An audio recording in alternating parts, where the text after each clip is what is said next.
Hello students, welcome to attach with study. So friends, आज की video का हमारा टॉपिक है डॉक्ट्रिन ऑफ लैप्स, एक और policy English east India company की इंडियन स्टेट्स को एनेक्स करने के लिए।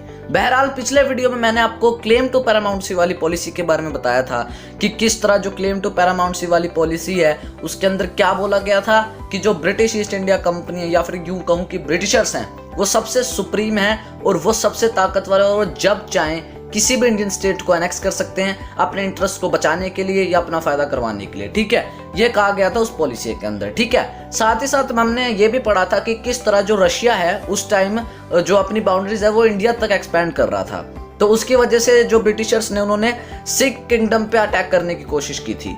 और जो महाराजा रंजीत सिंह जी थे उन्होंने पहले तो अपने किंगडम को डिफेंड कर लिया उनको हरा के, लेकिन उनकी डेथ के बाद पंजाब को भी एनेक्स कर लिया गया। ठीक है, ये हम पढ़ के आ चुके हैं पिछले वीडियो तक। ठीक है, तो आज की वीडियो का यही टॉपिक है कि डॉक्ट्रिन ऑफ लैप्स कौन लाया, क्या क्या फीचर्स है डॉक्ट्रिन ऑफ लैप्स के, और साथ साथ कौन कौन सी जो जगहें हैं जो शुरू में इनको एनेक्स करा जाए, तो वो सारी चीजें आज की इस वीडियो में हम पढ़ने वाले हैं। तो फटाफट स्टार्ट कर लेते हैं। अच्छा, अब स्टार्ट करते हैं। देखो, अब Lord Dalhousie governor general from 1848 to 1856 devised a policy came to known as doctrine of lapse. यानी कि जो पॉलिसी है डॉक्ट्रिन ऑफ लैप्स उसको कौन लेके आया था?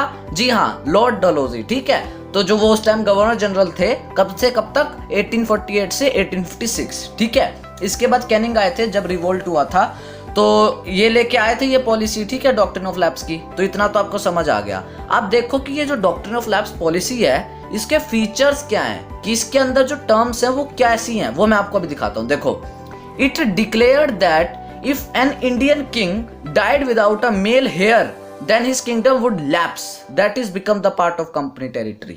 यानी कि अगर कोई भी इंडियन स्टेट्स का इंडियन राजा, ठीक है, मान लीजिए कि आप अगर इंडियन राजा हो, ठीक है, मान के चलिए कि आप इंडियन राजा हो और अगर आपका कोई बेटा पैदा नहीं हुआ, ठीक है, तो आपका जो वो किंगडम है, जो आपकी पूरी टेरिटरी है, वो कंपनी टेरिटरी के अंदर आ जाएगी, मतलब वो ब्रिटिश रूल के अंदर आ जाएगी। देखो कैसा लो है, यानी कि जो आपकी टेरिटरी है लैप्स हो जाएगी। लैप्स समझ रहे हो ना, हाथों से छूट जाना, फिसल जाना हाथों से, आपकी टेरिटरी आपके हाथों से लैप्स हो जाएगी। और ये भी नहीं कि अगर आपका बेटा नहीं हुआ तो आप अडॉप्टेड सन को अपना हेयर मान सकते हो। नहीं जी, अडॉप्टेड सन नहीं स्वीकार किया जाएगा। एकदम क्या नाम है, एकदम ओरिजिनल होना चाहिए। ठीक है, एकदम नेचुरल। ठीक है, अब आप खुद सोचिए, ये अब इंसान के हाथ में तो नहीं है कि वो बेटा पैदा करें या बेटी पैदा करें। ठीक है, वो तो भगवान की वजह से होता है। तो अगर ये तरीके से अपने फैमिली के अंदर तक ब्रिटिश घुस चुके थे, फैमिली के साथ खिलवाड़ कर रहे थे जो इंडियन किंग्स थे हमारे। ठीक है,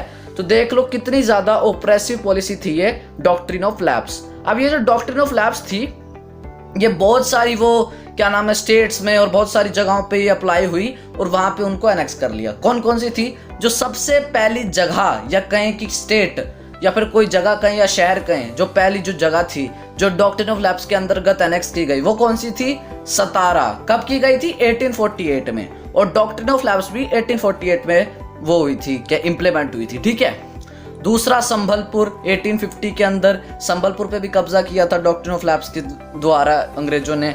उसके बाद है उदयपुर 1852 में, फिर नागपुर 1853 में, फिर झांसी 1854 में। आपने वो फिल्म देखी है मणिकर्णिका? उसके अंदर दिखाते हैं कि वो जो क्या नाम है रानी लक्ष्मीबाई है, उनका एक पुत्र पैदा नहीं होता तो वो अडॉप्टेड सन को लेते हैं, तो स्वीकार नहीं करते। ठीक है, उस टाइम गवर्नर जनरल। तो ये पॉलिसी काफी ओप्रेसिव पॉलिसी थी और हमारे इंडियन किंग्स के बच्चों के साथ खेल रही थी। ये भी एक बहुत बड़ा कारण बना था 1857 के रिवोल्ट का। वो हम पढ़ेंगे आगे 5th चैप्टर जो है आपका व्हेन पीपल रेबेल, उसके अंदर पढ़ेंगे हम, कॉम्प्रिहेंसिवली पढ़ेंगे, डीपली पढ़ेंगे। तो फिलहाल आज की वीडियो के लिए इतना ही है। और ये है लॉर्ड डलहौजी का इमेज जो आप देख रहे हो ना आपके अंदर जो स्क्रीन पे, यही है लॉर्ड डलहौजी। ठीक है, तो आज की वीडियो के लिए इतना ही। और अगर आप एक स्टूडेंट है और अपना हिस्ट्री का सिलेबस कंप्लीट करना चाहते हैं तो हमारे चैनल अटैच विद स्टडी को अभी सब्सक्राइब कीजिए और बेल नोटिफिकेशन बटन को दबाना ताकि आप हमारे वीडियोस को कभी ना चूकें। तब तक के लिए स्टे कनेक्टेड। जय हिंद, जय भारत।